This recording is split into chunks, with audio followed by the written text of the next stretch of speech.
It's part 3 in my series of producing huge rock drums. Let's dig in. So if you haven't seen part 1 or part 2, I will put links down below, go and check them out. But in part 1, I talked about the importance of having a great drummer and a great drum kit and a great room. In part 2, I talked about how I captured those drums using things like analog consoles, analog compressors, and putting a huge emphasis on things like ambient drum mics and putting great mics in great places. Now we're going to talk about mixing. But before we get into that, I really need you to like and subscribe. It helps me out massively. And if you found these videos useful, there's a link down below where you can buy me a coffee, and god damn, I love coffee. So help me out. In this video, we're going to talk about the mix side of things, and one of the things that's really important to me is something called top-down mixing, where I create buses for instruments and I feed those instruments into that bus and I process them all at the same time. So you'll notice that I have multiple buses with lots and lots of things happening. I also like to process my drum bus. I have compression and EQ running all the time. I have massive reverb running to again add lots and lots of vibe. And I'm a big fan of parallel compression on my drum bus as well. I'm going to take you through the whole process from start to finish. I'm not mixing it, I'm just showing you the settings I used and plugins I used. Everything's completely in the box, and what you will notice is that I'm making a lot of really small maneuvers that add up to something really big. I've always been super happy with the way that these drums turned out, and I hope you like them too. Let's have a wee look. Right, so this is what my drum session looks like. What I've got at the very top here is a drum routing folder. So the routing folder in Pro Tools allows me to put plugins over the whole drum bus, which is super useful. Next up, I have a parallel compressor, and for that I'm using a distressor. Not too worried about the transients, and quite a quick release, and obviously I'm hitting it pretty hard, also adding a little bit of this distortion. And then I have a drum room courtesy of Seventh Heaven Professional. I'm using a large wooden room. I quite often use wood style rooms for my drum reverbs. You can see it's quite a short decay, just like under a second, which is quite short really. Then after that I have a filter on the low frequencies, just getting rid of any kind of mud from the reverb return, just to kind of make it a bit clearer, and that is us good to go. Let's have a wee listen to them raw.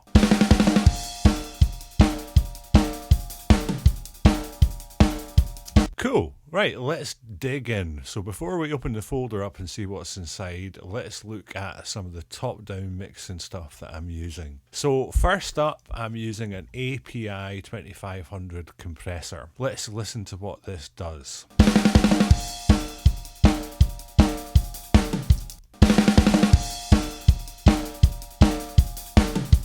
Off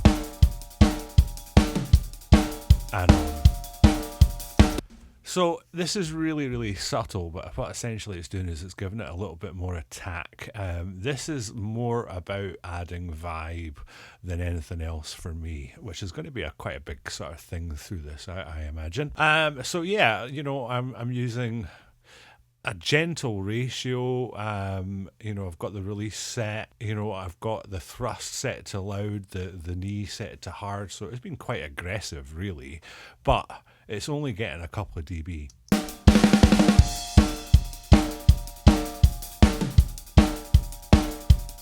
And it just helps open the drums up a little bit. Right, next up I have an API EQ, so I'm adding 4 dB at 10k. I'm taking a little of that 180 out just to kind of make it a bit cleaner, and that's it. Let's have a listen.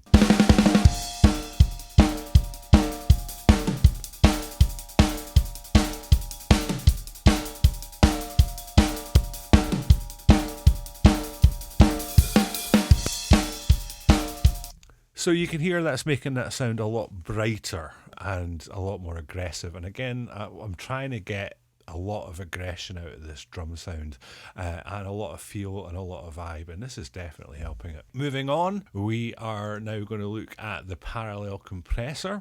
So as I said, I'm using a distressor from Universal Audio. I've always used distressors as my parallel drum compression, and looking at the amount I've got in the mix, it's not that much.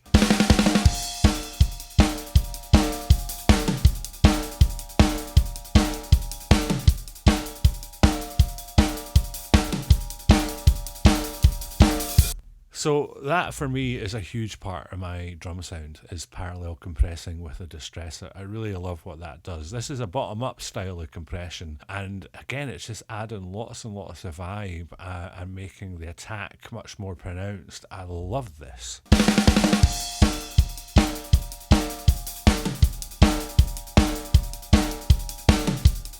It really lifts up the whole thing. Right, from the very start, I'm always going to have reverb on my snares.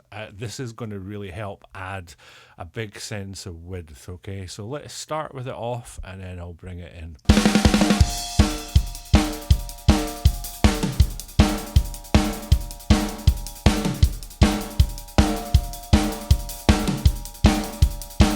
That's huge. That is making an enormous difference right off the bat. Let's listen again.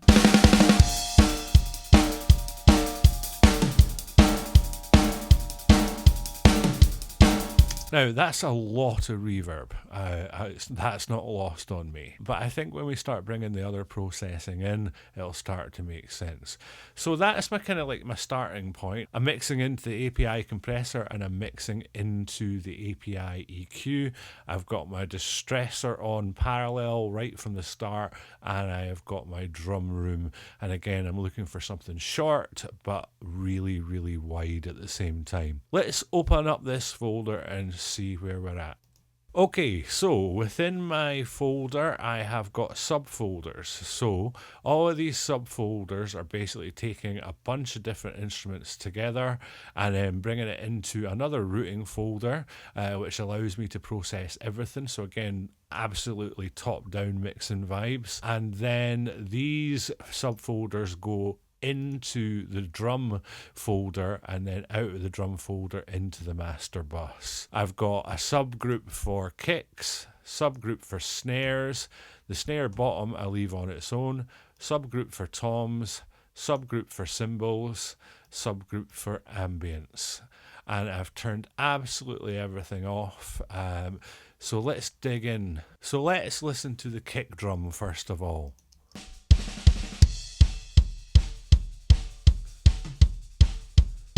So I'm going to address the elephant in the room. I have no problem with samples, but I like to blend samples into the original sound rather than completely replace a sound with a sample. If I'm completely replacing a sound with a sample, it means that the sound at source wasn't right. If it was someone else who recorded it, or maybe it was a home recording, then that's definitely a time where I might choose to do that. But if I've recorded it myself in the method that I've explained before, then I should be fairly happy with my kick sounds. The sample is just to kind of beef things up. So let's open Trigger and let's listen to the sample. So it's really artificial. It's a one shot, so there's no dynamics. Every sample is exactly the same velocity, and you can hear it's adding a lot of low end. And there's also a little bit of presence there as well. Let's listen all together, and then what I'm going to do is I'm going to take the sample out.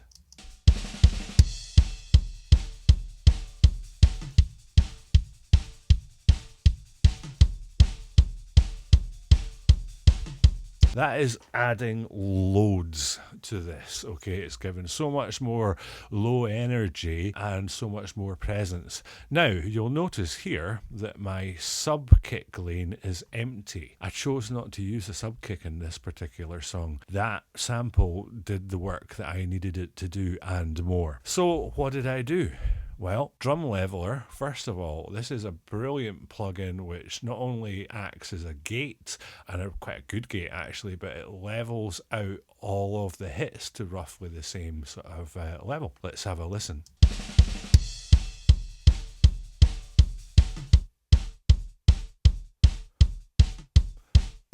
Now you can hear there's still a little bleed from the snare. That doesn't bother me too much. I'm not chasing perfection, I'm chasing vibe. Next up, I've got the distressor, and this sounds mega.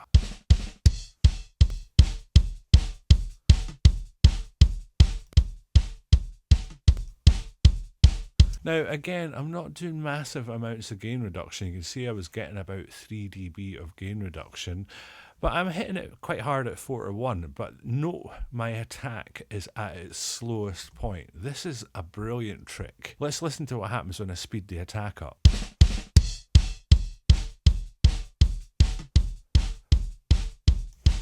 All of that kind of initial low end disappears, and I don't like it. So I want that big open low end. So let's listen again.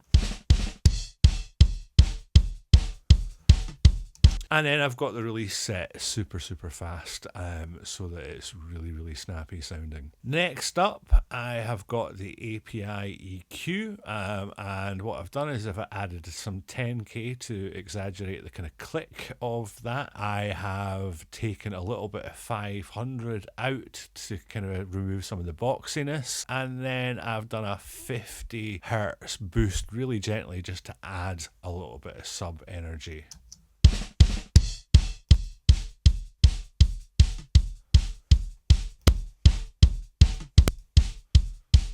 So this is way more focused sounding now, and I just love the way it sounds. I think it's great. The API vibe is brilliant on drums. And now I've got all that processing in, I just want to remove the sample for you, just so you can hear how much that's actually doing.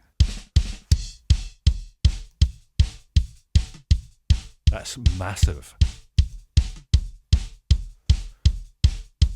So that's adding a brilliant amount of vibe and lots of low-end energy. Yeah, that sample's great. In terms of the balance, they're almost the same across the board, but with the sample being ever so slightly lower. Right, let's move on. So my snare drum next. I've got 3 snares running, and I've also got the underneath snare. Let's have a listen. Now, I just want to point out exactly how much that reverb is adding to this snare. Let's remove the reverb.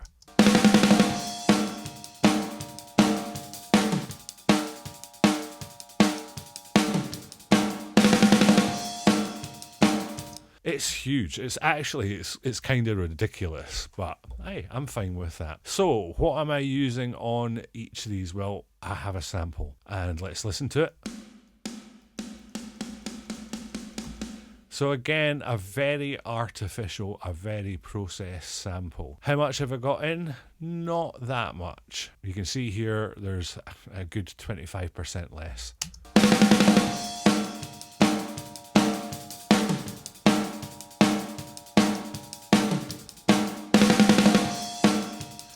It's super subtle. It's just adding a little bit more energy, and that's exactly what I'm looking for.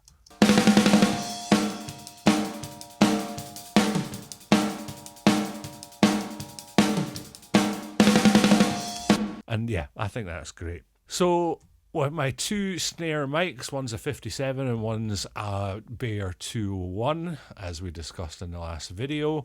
And I'm using this silencer plugin, which I think sounds really cool.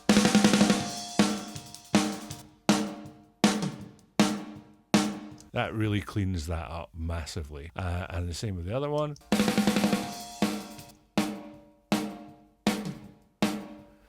Now, you might be thinking, well, it sounds like it's kind of cutting off a little bit. I'm not that worried about that because my rooms are going to fill in a lot of that energy. Now, let's listen to those together with the 2 silencers on.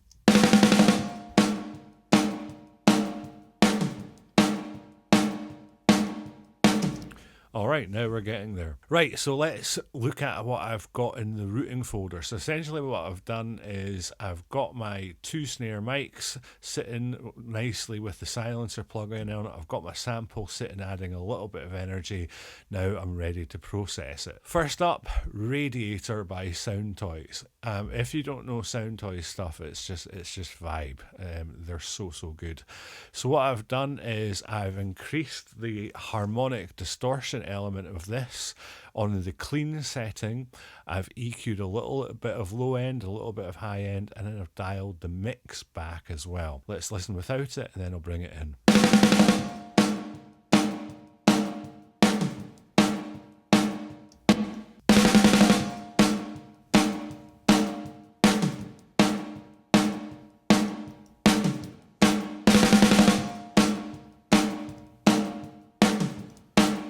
So again, it's subtle, and I'm fine with it being subtle. I'm just trying to add, again, a little bit more vibe. Right, next up we have some compression, and for this I am using the Kramer Pi by Waves. I love this compressor on the snare. Let's have a listen.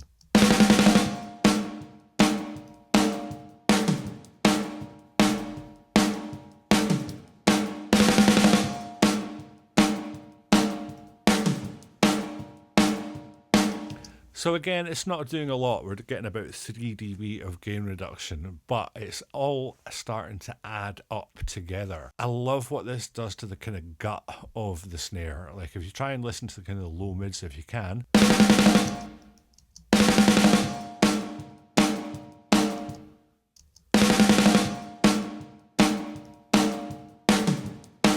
It really tightens those low mids up. I really like it. Right, next up, I'm using an SSL 4000E channel strip from Brainworks. This thing's an absolute go-to for me. I have filtered out some sub energy under 80 Hertz.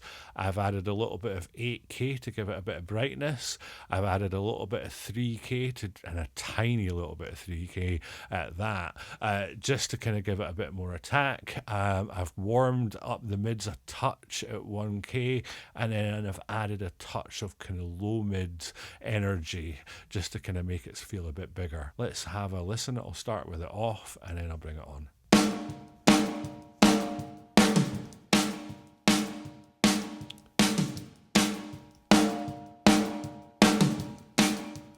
So it now feels a lot more focused, much brighter, much more aggressive. And then last off, the JST clip plugin. I love this thing on stairs. It's another form of kind of compression, I guess. It's clipping. It's a weird thing. You'll find it in your dynamics folder, but it's kind of clipping and distorting a little bit. Have a listen.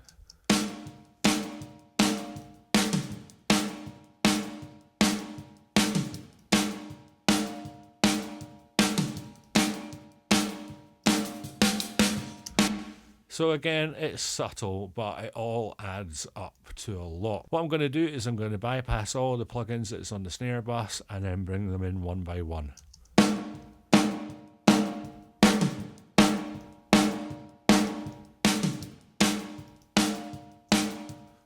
Alright, so and the only last part of the snare mechanism is the snare bottom, and you can see that I have done nothing to it at all.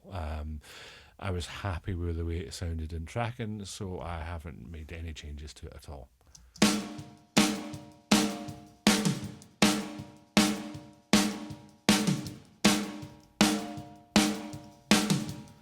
And it's just adding a little bit of kind of sizzle to the snare, which I think sounds great. And again, just going to turn all of these off on the snare bus.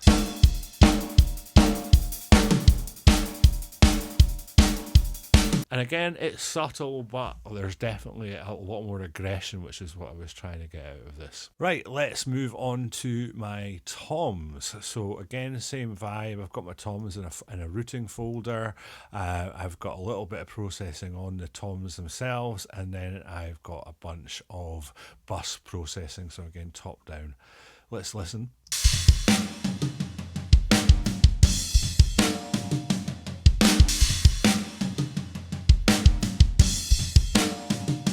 First of all, I've got an SSL style EQ. Again, I'm using this E series from Brainworks. It sounds amazing. And what I have going here is I have a filter getting rid of the sub stuff at the bottom end, a whole heap of 8K giving it a way more aggression. We are adding a little bit of 1K again, just trying to kind of give it a little bit more aggression, and then some low frequencies here. Again, just want to add some weight to it.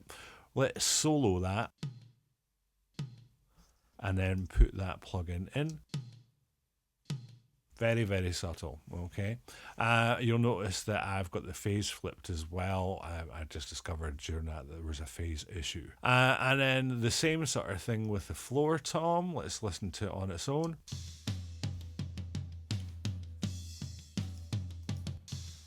So again, bunch of sub removed, lots and lots of high frequency energy. I kind of tried to round this one off in the 1K a bit, added a touch of sort of like 900 to just try to give a little bit of kind of presence to it, and again try to kind of increase the low end. Let's check it out.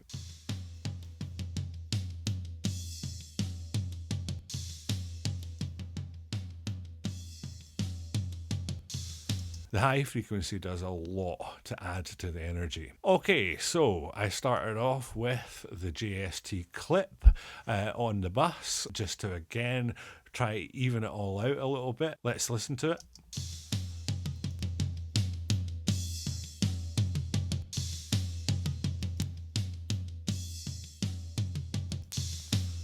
That's great. So it's adding low frequency and it's making it a lot thicker and a touch louder. I'm also hitting it with a Mica Paris again.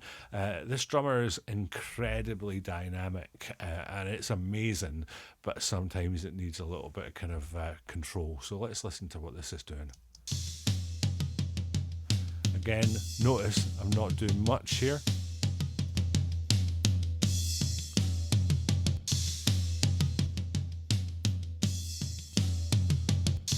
Now I will have my output probably too high. I didn't level match this, so it always sounds a little bit better when it's louder, but it's also thicker.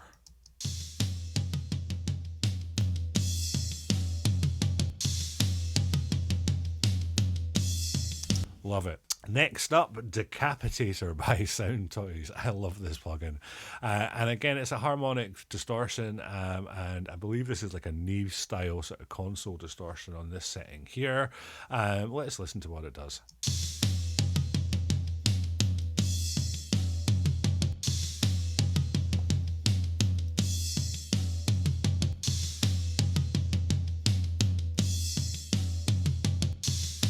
So notice that I've got the tone knob a little bit darker, and that's by design. I was trying to add a little bit of kind of low frequency, a little bit of weight to it. And also, I don't have a lot going on in the mix here. It's not much that I've mixed into it, but it's all adding up. And finally, I've got an SSL channel strip. I'm always on the E for mixing. I love how punched they are. Again, I've added even more aggression on the high end, and I've just rounded off the mids a little bit and added even more low frequency. Let's listen.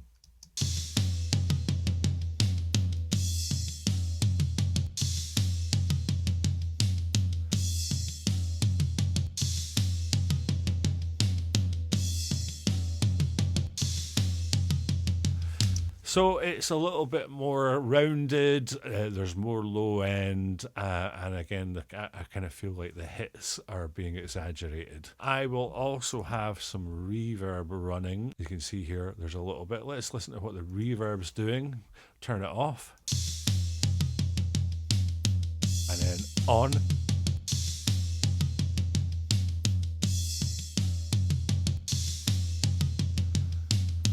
So again, it's just really helping to hold that together. All right, let's move on to our cymbals now.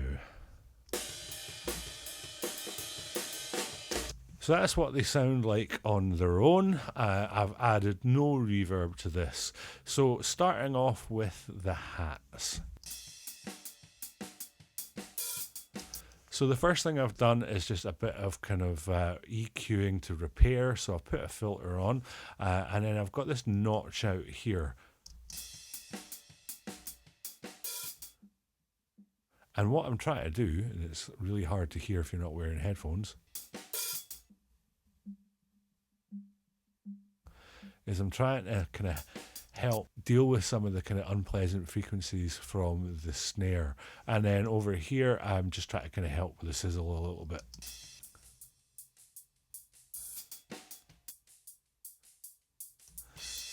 So yeah, very much a repair vibe. And then I'm using an SSL EQ. I'm removing a whole heap of low frequencies, so up to 181 hertz. And then I'm adding a little bit of kind of presence. And that's it. Really, really straightforward.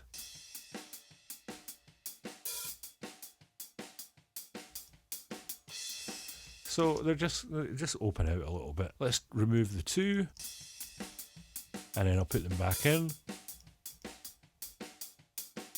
So they're just a tiny little bit sort of spikier. That's all I was trying to achieve. We have a ride as well. Let's listen to that.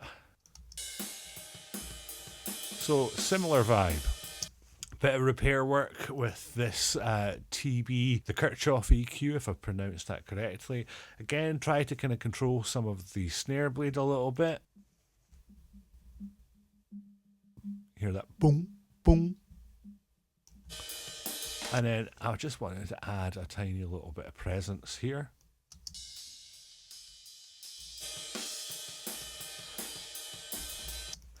And again, with the console EQ, I've removed a whole heap of low frequencies and I've added a little bit of mids just to give it a bit more presence. And I've also taken some of the high, like the extreme highs off as well.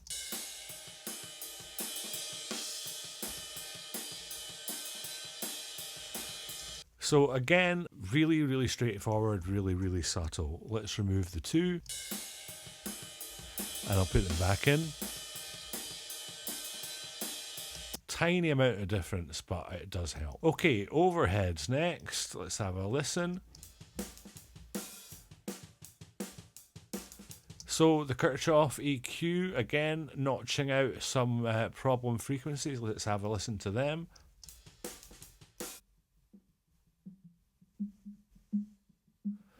So I was just trying to calm down the snare bleed a little bit, particularly that frequency. And then what's going on here?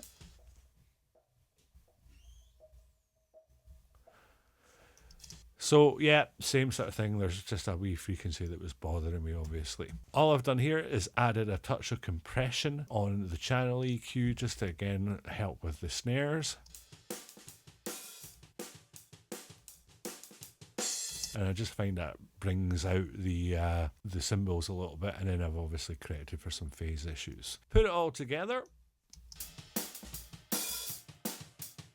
Sounds a bit like that, which is nice and natural. But now I'm going to show you a secret weapon. Devil Lock by Sound Toys. This is a harmonic processor. It adds really huge amounts of distortion. It can do some crazy, crazy stuff. I use it really, really subtly on cymbals, okay?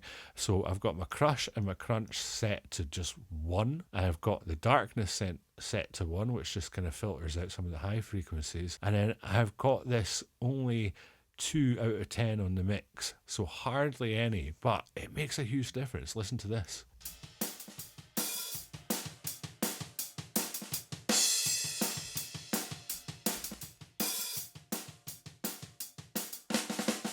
Yeah, I love this thing. It just adds so much energy to my overheads. Again, let's listen to this big crash without it. And then with it, I love that. It's just instant vibe to overheads. So yeah, total secret weapon from me. Devil Lock on your cymbals. Sounds amazing. All right, let's move on. Next up is our ambience. And again, I talked to you about how I put a lot of emphasis on capturing ambience when I'm recording and mixing drums. So we have the mono, which was in front of the drum kit. It sounds a bit like this. And then I have the stereo pair of rooms behind the drum kit. And that was the flamingo microphone that looks like Johnny 5. I have the 414s behind the drum kit that are a bit closer and been hit hard with that Ridge Farm boiler. Amazing. And then the hall mic. So on the individual channels, all I've done is corrected for phase issues using this EQ plugin. Nothing else. But again, I have a routing folder and I'm processing everything at once. I can do this, it's quite lazy looking, but I can do this purely because I've processed on the way in. So adding EQ and compression at the tracking stage kind of shaped these the way I want it to be. So what did I do? Soothe. Everyone's favourite plugin. This is kind of like a multi-band compressor. It's great for dealing with harshness. What do I use it for? To try and calm down the cymbals. Let's listen.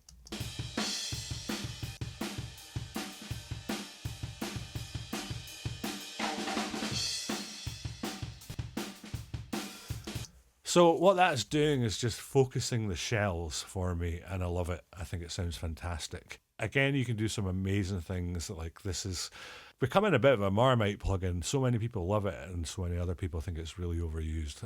I love it in rooms like this. Next up, a touch more compression just to bring out the vibe, and I'm using an SSL bus compressor. Fairly fast attack, fast release, low ratio. Let's listen.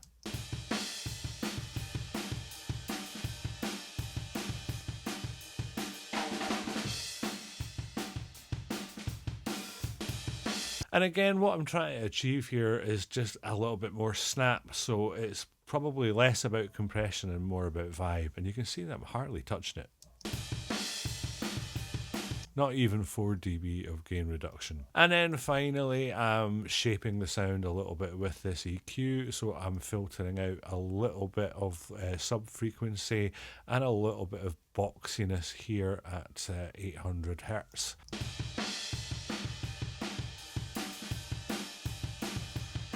Another thing I'm doing, which is quite important, is filtering out high frequency, so everything above 6K. Again, what I'm trying to do is just get impact from the shells on this.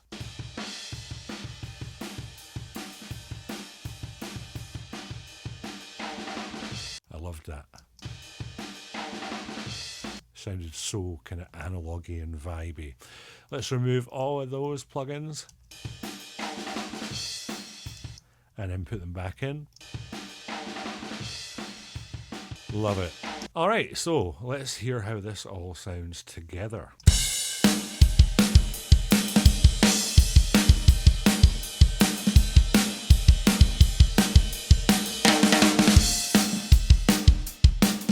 I'm really happy with this mix. I think it sounds fantastic. There's so much vibe, there's so much energy, and there's so much aggression. Let's listen to this a little bit here.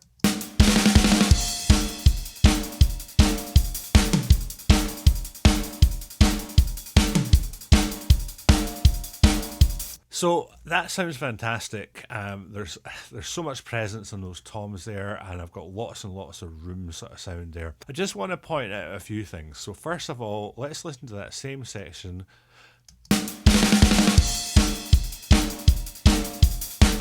And then let's take out the ambient mics.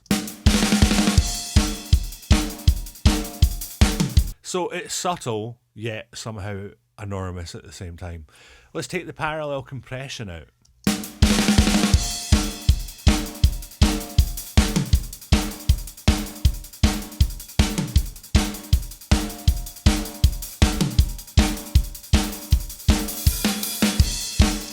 So again, it's subtle, but it's powerful at the same time. Now let's take the reverb out and have a listen, and I'll toggle it back on and off.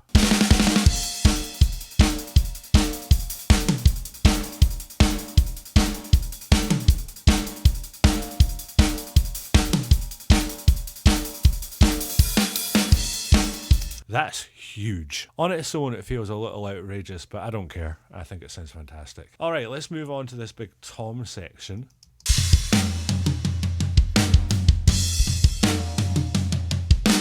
So again, huge. Sounds massive. Let's take the parallel compression out.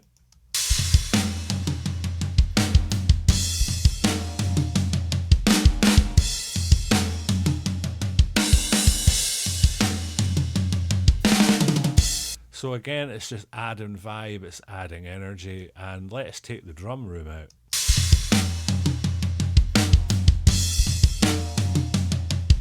And in.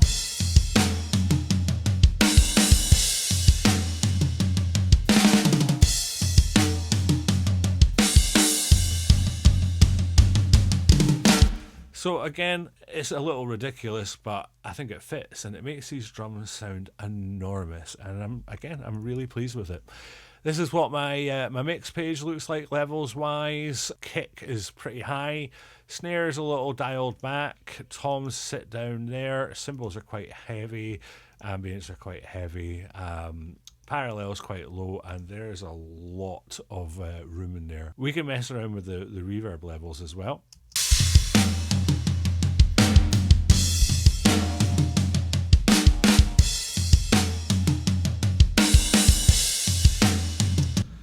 Yeah, I love it. So I hope you enjoyed that. I love mixing drums, and that was a great session. Lots and lots of stuff to unpack there. If you've got any questions or comments, you can leave them down below. I'd love to hear from you. If you want me to mix your record for you, then get in touch. I would absolutely love to. And if you've got any suggestions on further videos, let me know and I'll do my very best. I'll catch you next time. Cheers.